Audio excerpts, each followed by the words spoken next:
I'm at the gym now, about to do my warm-up. I will be covering probably the top sets of all my workouts for you guys, because within 3 hours of training, I'm sure you guys don't want to watch every set. So we'll just do the heavy sets and maybe some of my pump tips.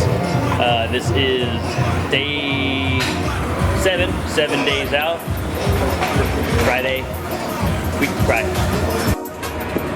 Man, I could really use a tripod. Definitely got to invest in that. This is my warm-up. I like to do a little bit of rowing, but a unique style. I just made it up. Get the blood flowing. So what I'll do is I'll alternate between rowing to my stomach and chest, and then doing a high row for my rear delts. So I'll do 100 meters full, and I'll just run the first 200 meters.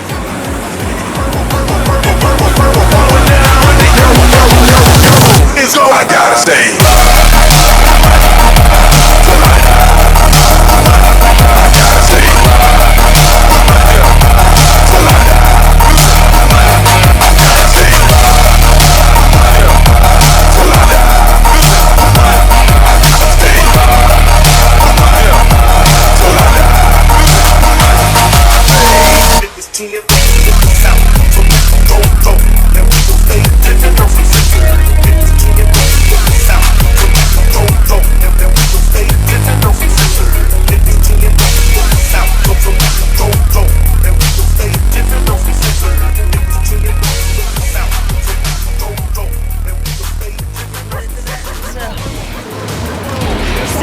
The next exercise.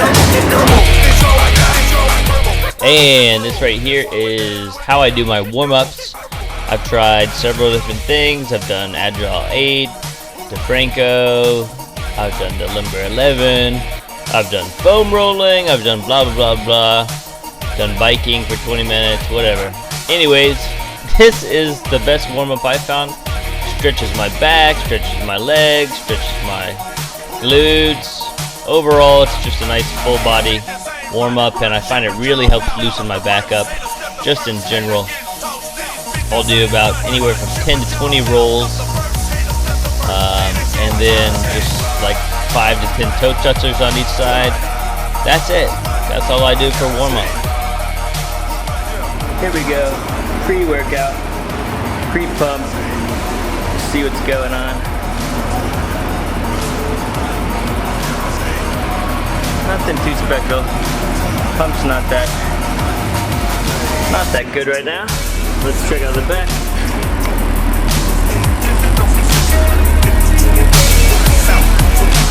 Yeah, it's okay.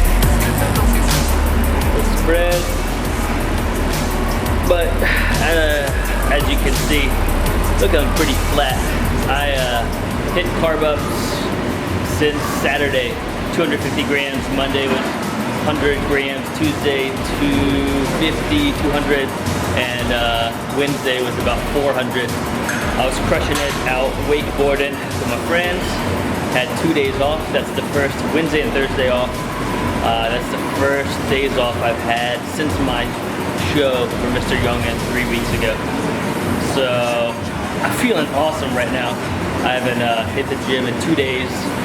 First days off, 3 weeks. So looking forward to a nice, heavy, intense workout today.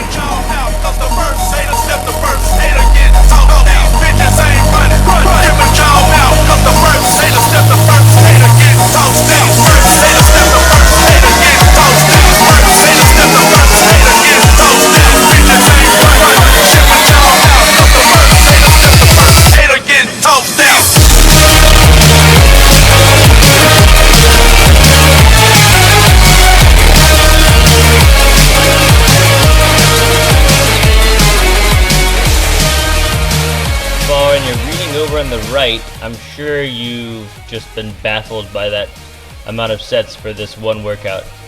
I'm sure you counted it up. If you haven't, that is 18 sets. I'm not exactly sure how many reps, I don't really care. But the beginning first 4 sets up there of 12, those were just warm-ups. So then I started my working sets around 60.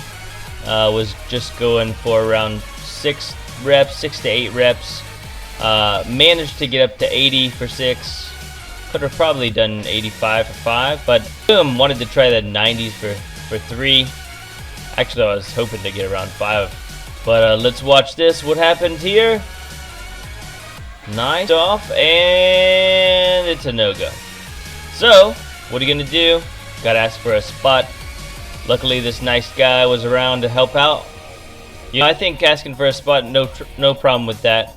If you don't have a buddy with you, training partner or anything, just ask some random person. It's also a good way to meet some people in the gym a little bit. Anyways, this guy was nice enough to help, and I banged out those 3 reps. So it's all good.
Okay, so here we are banging out some easy bar shoulder press.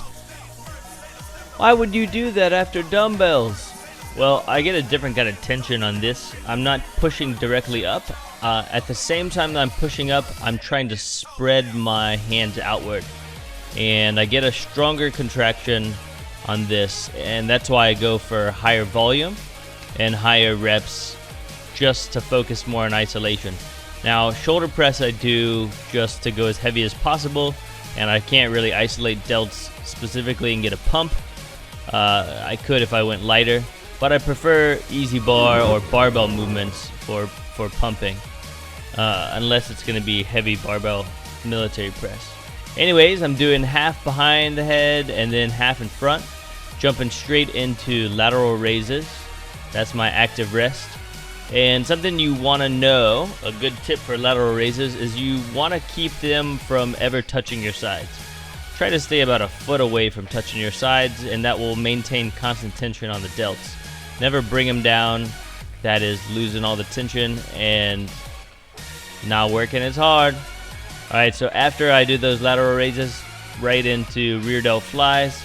I was pretty fatigued at this point. I think this was the last set, so a lot of cheating, a lot of body English, but still getting good contraction back there, and that's what counts.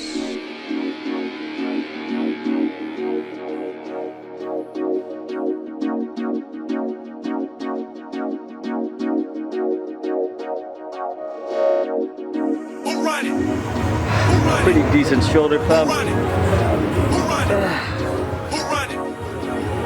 Check it back.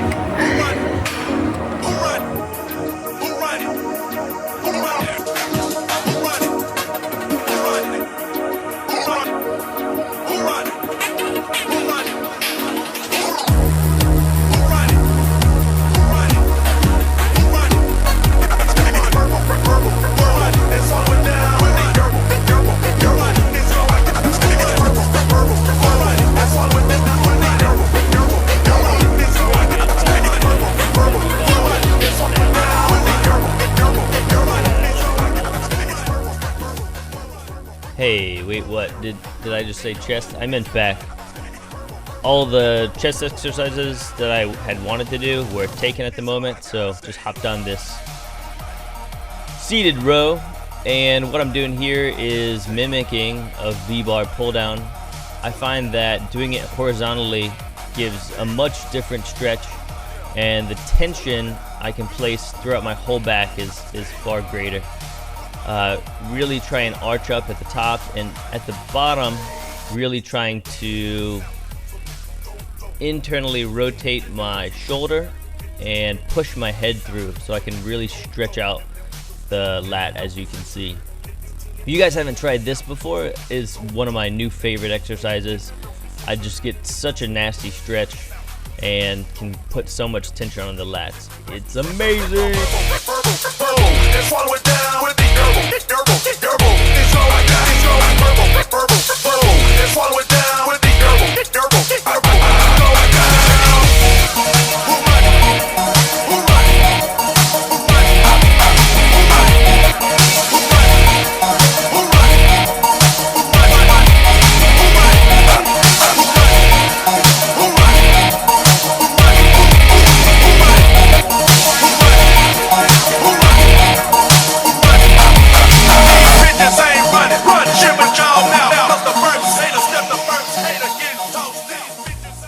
So this exercise is the easy bar pullover.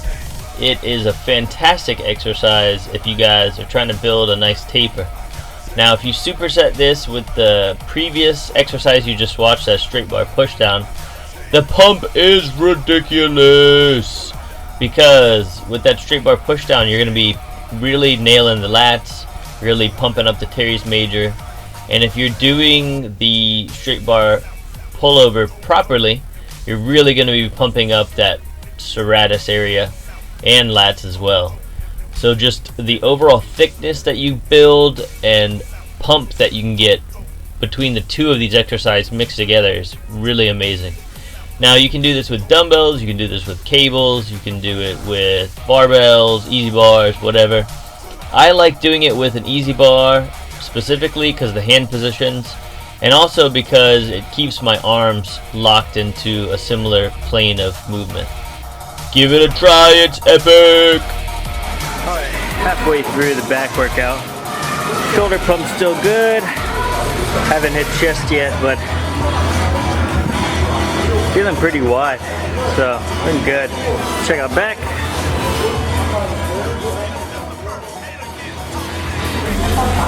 Kind of bad lighting. Let's see. Over here is a little bit better.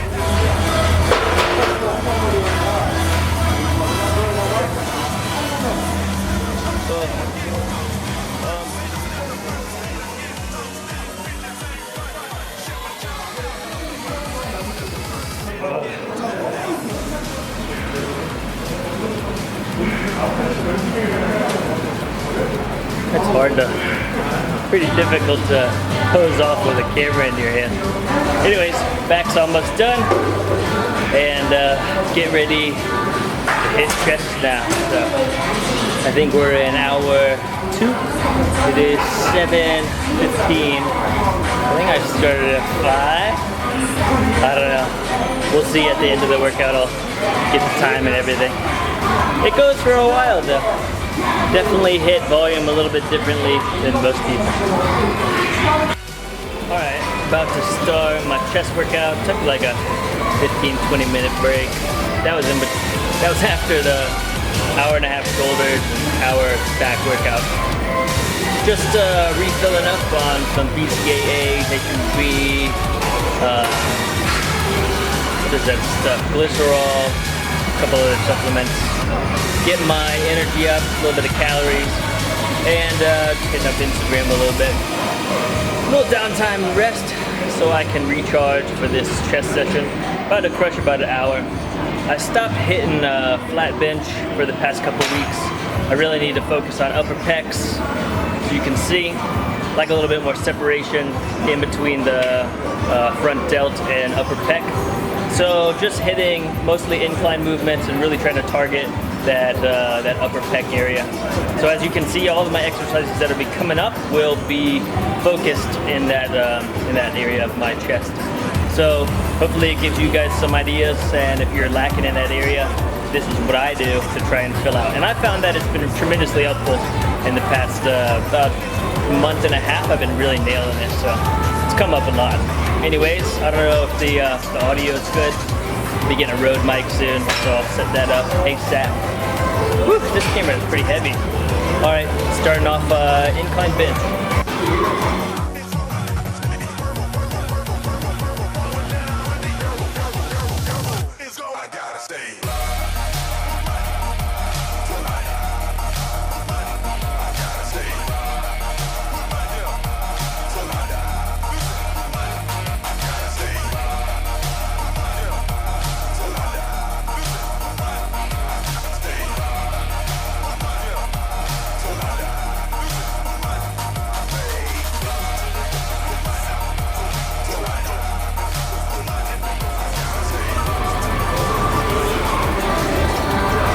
One thing I like to do after a bench set is set a 1 minute timer and then hold flies at the most extended position possible. So here's what I do. Timer on the phone. Can't see it.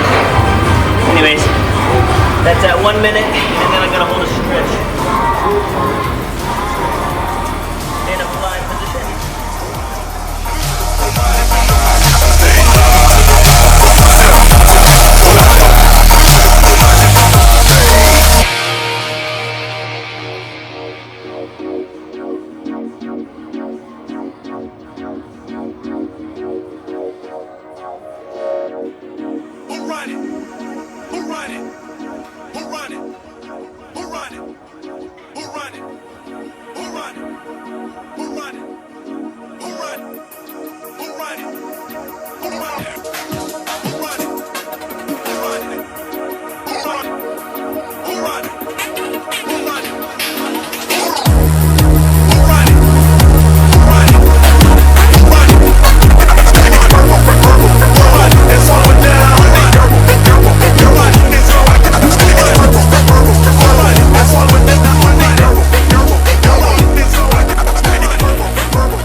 Done.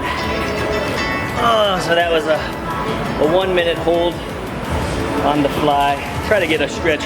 Turn my pinkies up as I'm stretching down. You'll find that your pecs open up a lot. That's why I only did 5 reps on the incline, especially because it's tempo incline bench. So banging out about 3 sets of that right now. 5 to 6 reps with 3-second negatives. Try and pause at the bottom, explode up, and then hop immediately into that fly for a 1 minute hold. And pecs already starting to get pumped up, as you can see.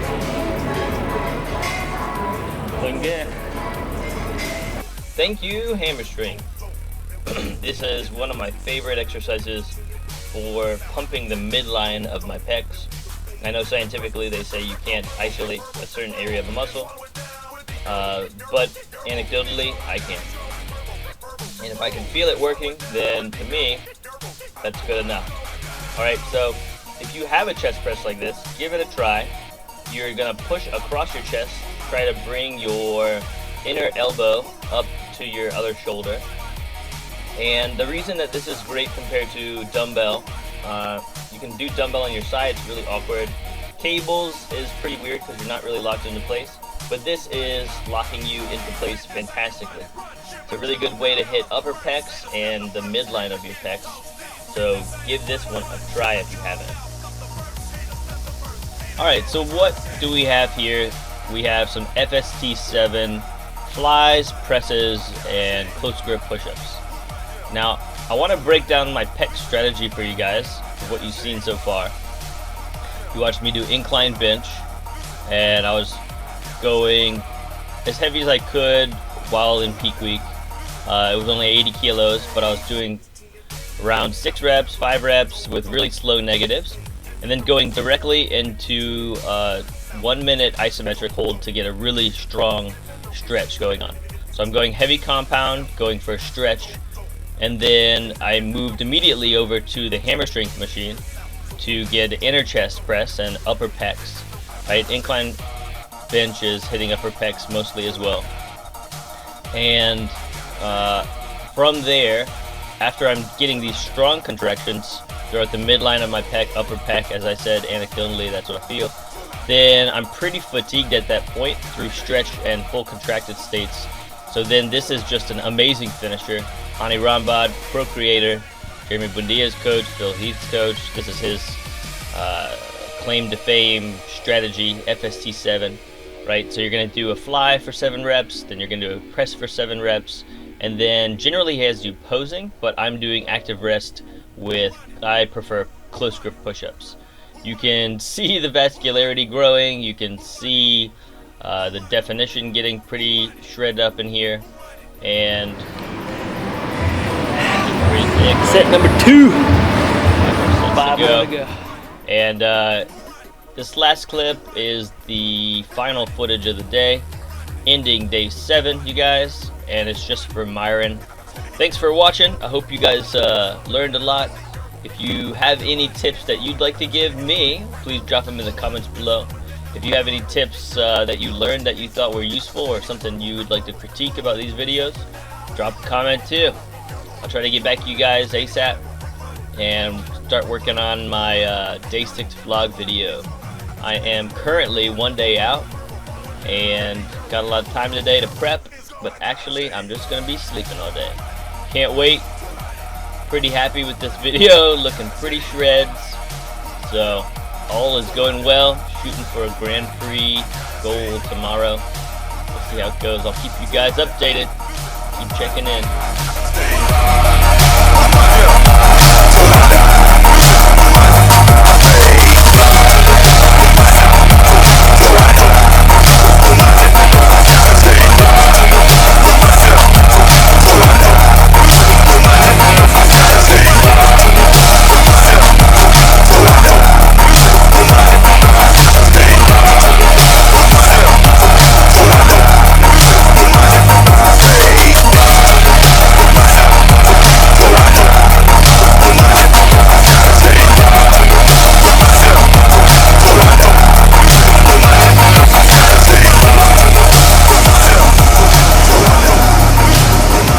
More to go. I don't think I'm gonna film anymore. I gotta finish the sets. No rest.